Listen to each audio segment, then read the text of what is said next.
Hey, David here. So today we're going to dive a little deeper about exposure.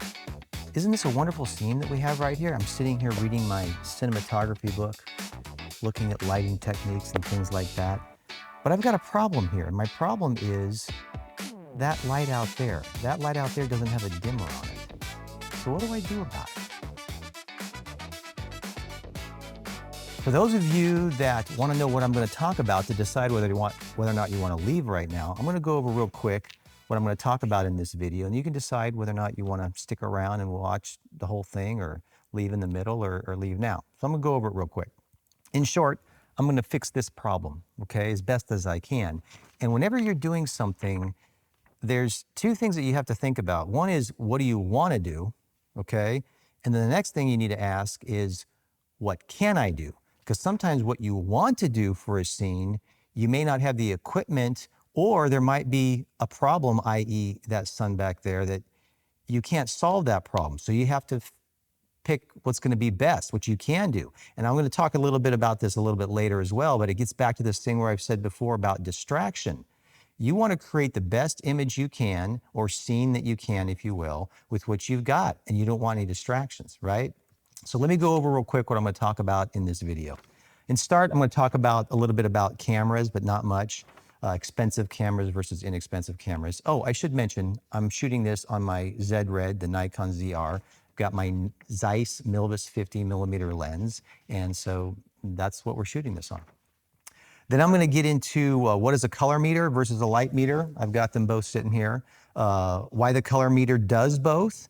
You don't need a light meter, or do you? Why a light meter is better, ND settings, things like that. I'll talk about spot meter versus false color.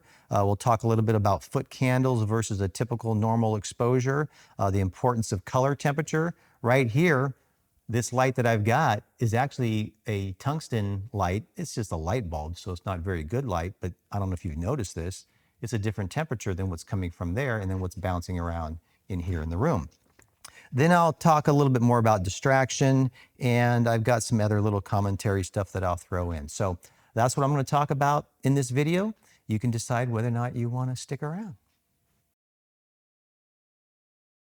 So first, let's deal with this problem. I'm going to go over some things real quick of how I would deal with it, and then I'll get into a little more depth of what I'm doing. So what we've got here in this scene is we've got that great big sunlight out there. And the first question we have to ask ourselves is, what's more important, me as the character or that scene out there? And you guys may think I'm being crazy with that, but that's a fair question to ask. And that's an example of where you might have to pull aperture in a scene, right? But let's just say, for example, or for this purpose, we're not going to pull aperture. We have to decide which is more important.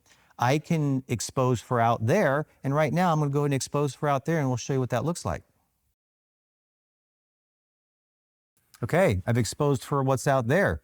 Looks pretty good, right? It's my backyard. It's a turtle sanctuary, if you will.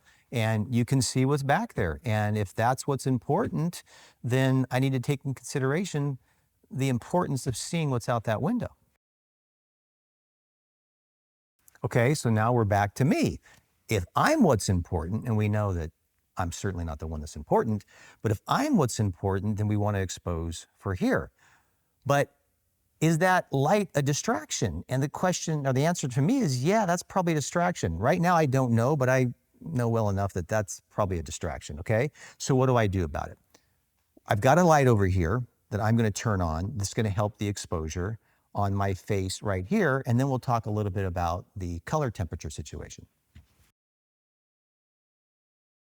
Okay, now I've turned this light on and I've left the exposure the same. I was at f2.8 before and I am now. And it's a little hot here. It's not super hot, but I don't need that f2.8. And if I do my light meter here, I know that it's actually closer to f4 or f4.5 again, kind of like what I did with my other exposure thing. So I'm going to flip this to f4.5. Okay, so now here we are. We're at f4.5, which is proper exposure for my face here, right? It looks pretty good, but I still got that problem over there. It is what it is. It's a little better because it's not at f2.8. So now let's talk about cameras for a second, okay? There is a huge difference, and I got my notes here, so as I want to try to be as succinct as I can. There's a huge difference between a $50,000 camera and a $2,000 camera.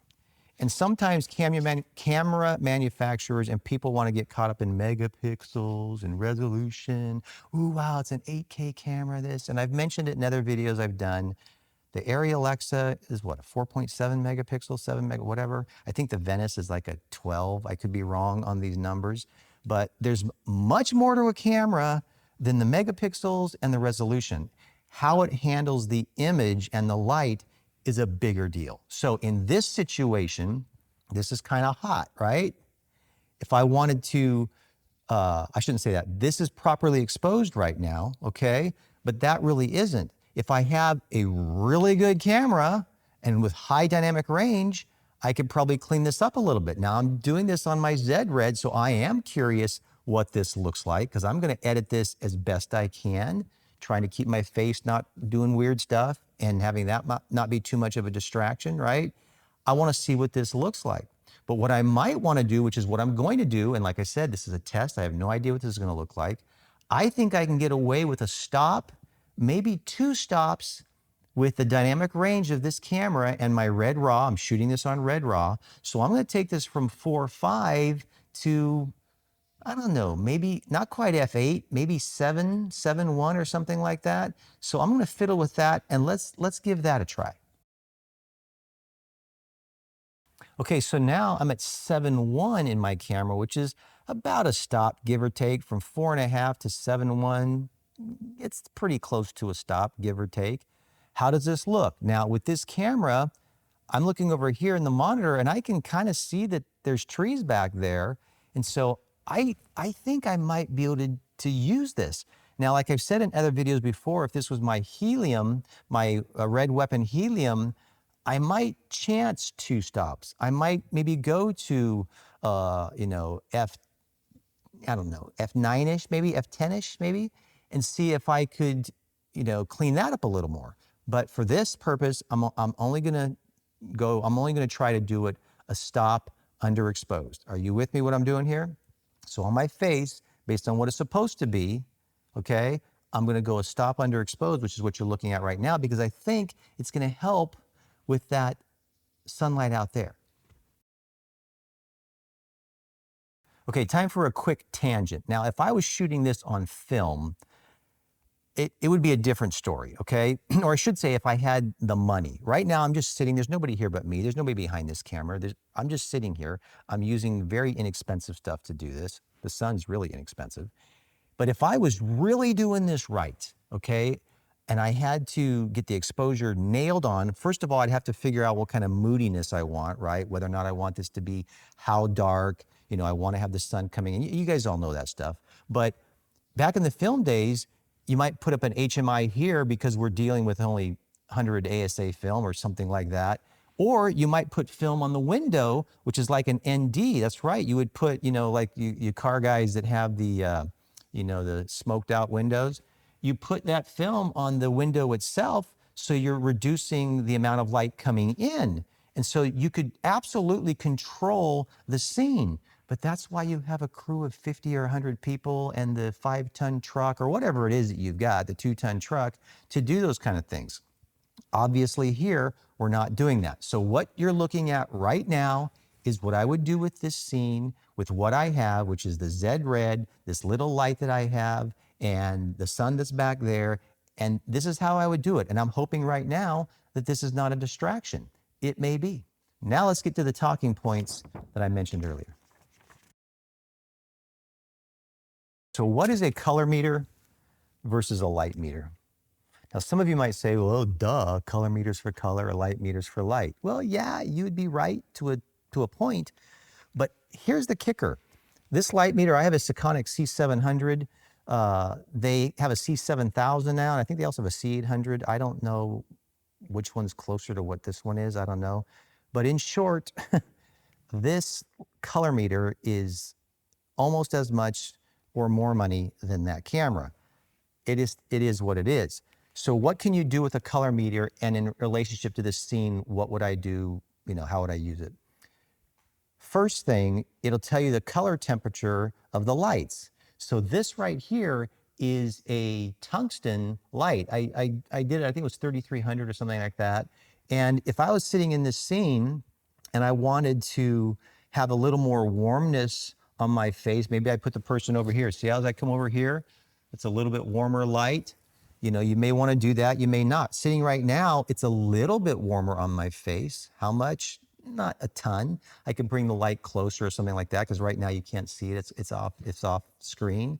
So it's important for me to know that. And the light I have over here is a daylight light. So the color temperature of this is daylight. So I've got daylight coming from here, daylight coming from here, and I've got this tungsten coming from here. The color meter tells me this. And so, for example, if I didn't want this look, what I would do, which I'm going to do right now, is I'm going to change that light to a daylight light. Okay, so now I've changed this light to a daylight temperature light. I think these guys are like 61, 6200. The light coming in from outside is around 5700, I think it is when I checked it. So now this scene is a different look, whether you like it or not. You know, doesn't really matter, I guess. I mean, some are going to like it, some are not. The bottom line is the cinematographer has to decide what they want to do. And obviously you got to get with the director and decide what kind of, you know, mood he's wanting or whatever. And I know that we don't want to get on that debate of who controls that sort of stuff.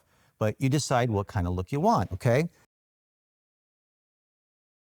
So this color meter, that's what it's used for, to determine obviously the different lights. But a color meter also gives you light information, and it does it in foot candles. So let's talk a little bit about that.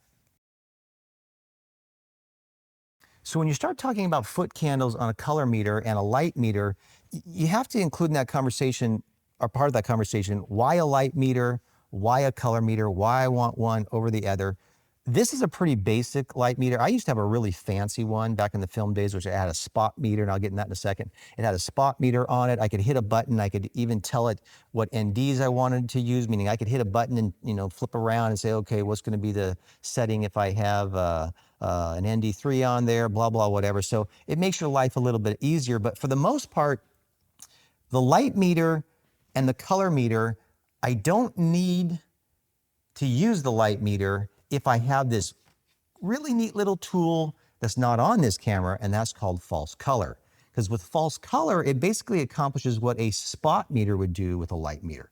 So when you have false color, you can look at the scene, okay, and you can see what's hot and what's not, and blah, blah. Back in the film days, when you had a light meter with a spot meter, you would pull out that spot meter and say, okay, how hot's that? How hot's that? How hot's that? You understand what I'm saying? So with this, am I going to go the route of buying a light meter with a spot meter on it again? No, because if I'm out using this guy, it's usually going to be as a supplement to my weapon. My weapon has false color on it. I'm doing this B-roll, or I'm doing things that, if I was shooting a movie, this scene that we're doing right here, I wouldn't be using this camera unless I intentionally wanted to make a movie with my ZedRed. It's just, I'm being straight with you guys, okay? I'm not a Nikon fanboy, as some people might accuse me of being, because I'm, you know, pretty positive about this ZedRed. If I was shooting this in a movie, I wouldn't be using this camera. It's that simple. Okay, so back to the light meter situation. So I have foot candles on this. So what are foot candles? Foot candles are a measurement of light.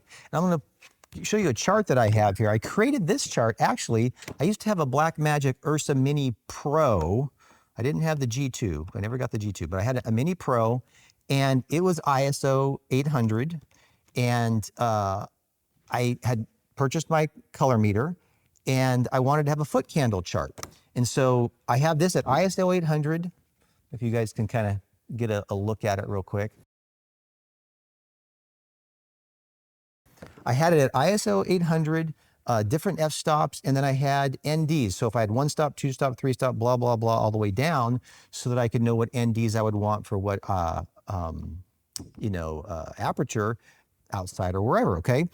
So I'm gonna get on a little bit of a tangent here on this, but it's important to understand this. Now, back to what I said about the light meter of, you know, you could hit a button and it would tell you what the exposure was with an ND2 or ND3 or whatever. I'm going to explain to you, and some of you already know this, the relationship of ISOs, shutter angles, and foot candles and aperture, and show you how aperture, don't ask me why they did it this way, but it's the oddball. And let me explain what I mean. With foot candles, as with ISO, as with shutter angles, if you double it and or half it, it's a stop, right? So with shutter angles, if I go from 180 to 360, whoa, that's a big jump.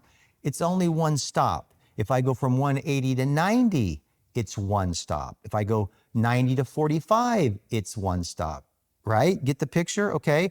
ISO is the same way. If I go from 800 to 1600, that's a stop. 1600 to 3200, and the other way too. 800 to 400 is a stop.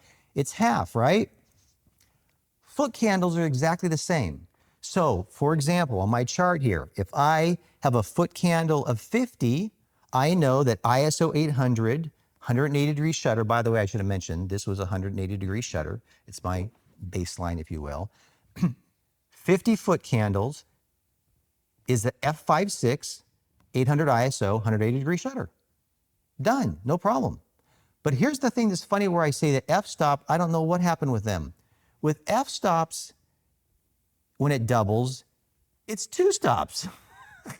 Figure that one out, right? So let me explain what I mean, right? So if I'm at 1.4, I go to f2 for it to be a stop. 2.8 is two stops, right? Okay, so now let's say I want to go from 2.8 up a stop, right? Or let's go back down to f2. So I'm at f2. What's f4? It's two stops. And in the middle is 2.8. Don't ask me why. Maybe if you guys know this, maybe you longtime film guys or photographers, you know where this even came from. I didn't bother looking it up. I probably could. But it's different. It's not double, you know? But once you know that, you can figure it out in your head, right? If you want to. So for example, like I did in that other one, I'm not going to bounce around a bunch of stuff here, but if I set if I have a setting on my color meter, I know what the color is. I know what I'm dealing with that. I know what the foot candles are, so I know the exposure. And I say, okay, what do I want to do? Do I want to have this side be less light or more light? Blah, blah, blah, blah, blah.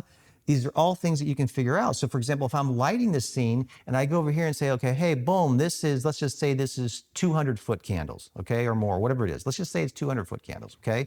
And let's say I want to set this scene where I want there to be that light coming in, but over here I want it to be more of a tungsten light. So I'm going to put it a little bit warmer. So I'm going to put that in there. Maybe I don't. And maybe I want to be, less exposed for artistic reasons, whatever. So I know that if this is 400 foot candles over here, I can go over to this one and say, okay, if I want it two stops down, I'm looking for 100 foot candles.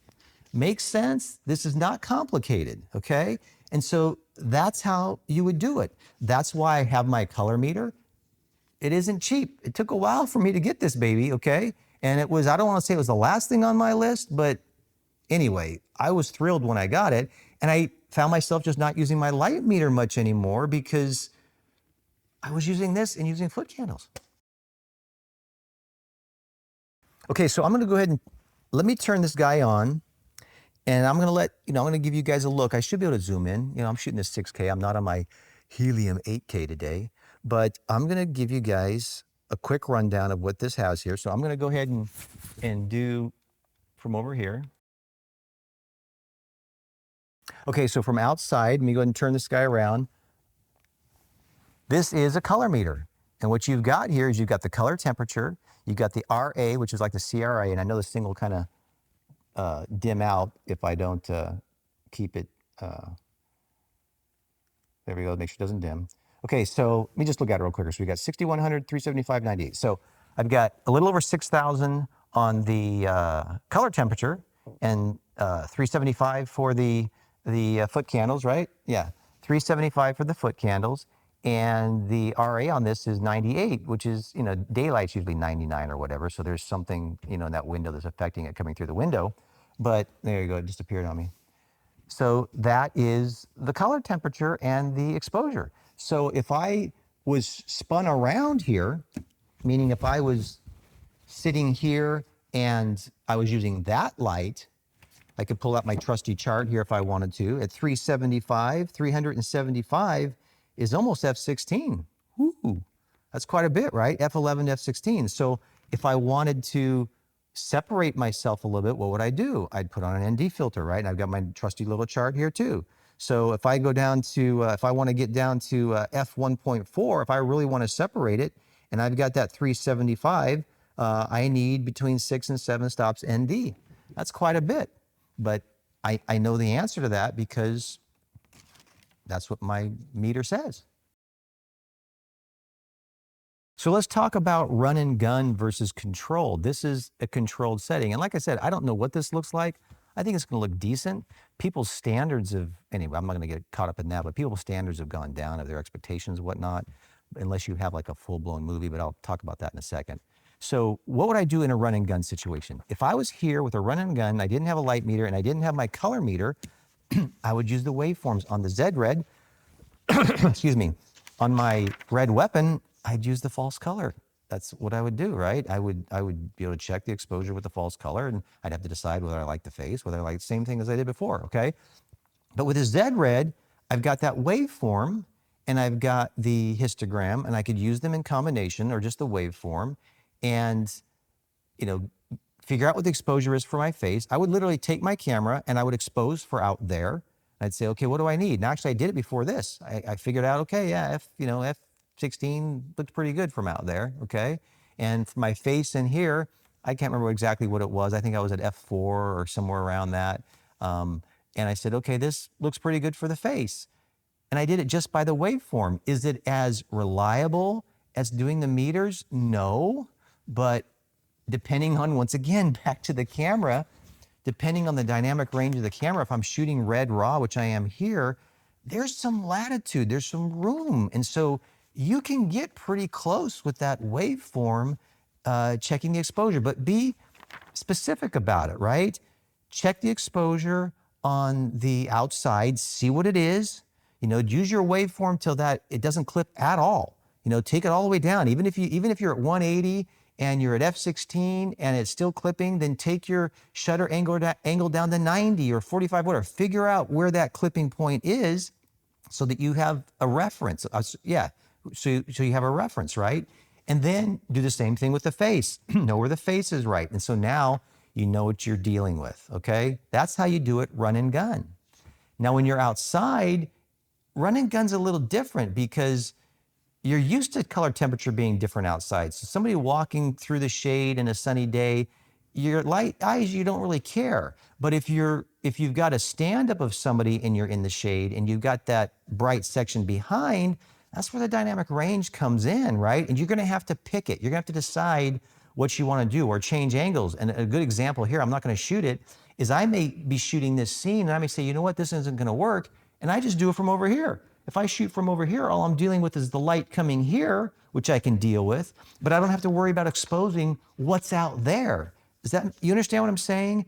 Light coming in here, yes, gotta deal with it, okay? But exposing what's out there is gonna be different than even the light coming in here. So these are all things that you have to take into consideration. Okay, so let's talk about low budget versus high budget, because that's a big deal as well. And if you have a client, okay, doing a commercial or whatever it is that you're doing, hopefully they trust you, okay, and they know that you're going to deliver a good product. But if you start getting into a scenario where they just don't understand, don't be afraid to explain it to them. Say, hey, look, if you want to have this type of scene, I'm going to have this kind of gear, okay? And that's why for some of the higher end commercials and movies that they have unlimited, I don't want to say unlimited, but they have all the money, that's why they've got these huge trucks. They've got these lighting trucks, they've got these grip trucks, they've got silks, flags, HMIs. You guys know what I'm talking about, right? And so sometimes you might have to go to a client and say, look at client, you're paying me X. So I have to go with what that means, okay? I can't 100% control the environment, whatever it is, and they need to understand that. And they also need that sometimes you might need to shoot around that. Back to what I said right here. If you've got a client that says, oh, that view out there is so great, it's got a pool, it's got a this, it's got a that, whatever, and I want them standing right here indoors. then you need to say, then we need to light this baby up, okay? And I'm gonna need this, and I'm gonna need this, and I'm gonna need this. And they say, well, I don't get it, I don't know. Hopefully you don't have a client that's like that. Some of you guys I know are laughing out there because they exist, but they need to be educated. They need to know what's needed to accomplish a certain shot. And budget has everything to do with it. I get it. Okay, let's talk briefly again about distraction. Distraction is what you don't want.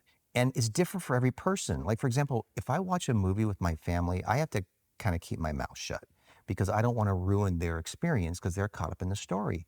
And I get a kick out of it when something's out of focus or something's clipping or whatever that I see those things. And I actually, inside, I joke about it because I like seeing these multi-million-dollar budget projects that have mistakes in them, because then I don't beat myself over the head when there's a mistake in something that I do or it doesn't look quite what I want.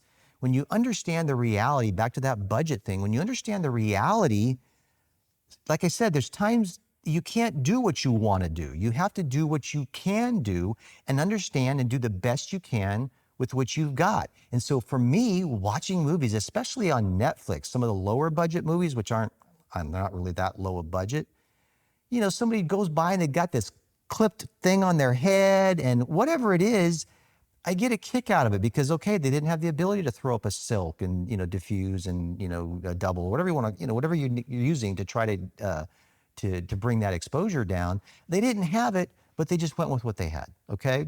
So distraction is relative to a certain degree. It's my opinion that corporate work is harder because when you're doing a commercial, that's image. And you don't want to have any distractions in a commercial because I believe, and some people might disagree, that when you have, how do you say it, bad exposure or bad anything in a commercial, it can reflect on the product. So if somebody's watching a product commercial and it's not done well, it could have an effect on the image of the brand and things like that. Whereas if it's a movie and it's a story, somebody's so caught up, you know, they're caught up in the movie, the characters, whatever, they're watching it for a different reason than an ad. So in some ways, you guys can agree with me or disagree with me, commercials, dare I say, have a higher standard? To a certain degree, I think they do. Okay, so one last thing I want to tell you, which is I think it's a funny story, and it happened to me on 2 different occasions that, anyway, I'm just going to tell you these quick stories and you do with them what you want. The first one was I was doing a car commercial for a local dealer, and his daughter was in the car commercial, and you know, they wanted it to look good. So they hired me, they wanted us to look good. We didn't shoot it on film, it was on video, but they wanted it to look good. So I did this commercial, looked great. When it was done, the ad agency that hired me to do with it came with me and said, the client didn't like it. And I'm like, wow, really, what was wrong with it? And are you ready for this? The reason he didn't like it is he said, and I quote, it looked like a national spot. He wants his spots to look local. I kid you not. And so was I disappointed? I didn't do anything for that guy ever again. Was I upset, disappointed, felt like I did something wrong? No. I didn't give him what he wanted, but I didn't know that that mattered to him. I don't know that he even knew the difference, but when he saw what I did and he knew what he had always done in the past, he saw the difference. So he went and had back to his other guy that did the whatever local stuff, and that's what they do. So here's story number 2, kind of on the other side. I got hired by a company to do a commercial, and it was shot on film. We shot a 35 millimeter film. So I did the commercial, shot it, blah, blah, blah, whatever. When it was done, client loved it, et cetera, et cetera, et cetera. But here's the fun part of the story. 2 years later, I was invited by him to go to a new store that he had opened, and this was outdoor living kind of. They sold outdoor furniture, okay? And he came up to me. The owner came up to me and said something to me that just made me laugh. He said, "David, I want you to know something." He goes, "When I had you do those commercials 2 years ago, they were great. I loved them. But people were walking into my stores and saying, what's with these stores? You know, the commercial was," So in short, the image that the commercial portrayed didn't fit the stores. And he said to me, he goes, David, I spent $2 million renovating my stores because they didn't look, the image didn't fit the commercial you did. Okay, so I know this, I don't know how long this video ended up being. Hopefully some of you stuck around. If you didn't, I get it, it's no big deal. But in short, what I want to close on here is exposure. You've got options. And like I said, sometimes it's not about what you want, it's about what you can do. And I can't emphasize this enough. Focus on the distraction component and try to think about who the viewer is, who the client is, whatever, and pick your battles. So like in this situation, I have no idea how this looks. I've got a $2,000 camera, got a pretty nice lens on there. This lighting is not expensive lighting. It's decent CRI lighting, but it's not crazy, okay? I've got the sun back there. I really don't know what this is gonna look like. Could it be used for a commercial? I don't know. Could I be talking to you, talking about this light meter is the best light meter on the planet, you really need to get it? Or am I just a guy in a movie reading a book, right? Is it a scene from a movie?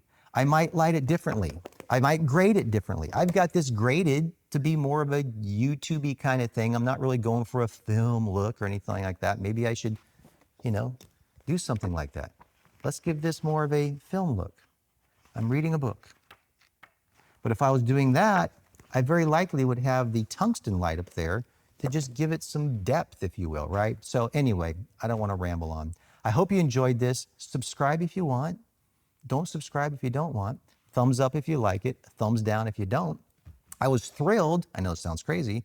I got a bunch of thumbs up for that last exposure video I did, but last I checked, I had 3 thumbs down. And I don't know. I think one of the guys that gave a thumb down might have gave some comments because I got that impression, but that's a good thing.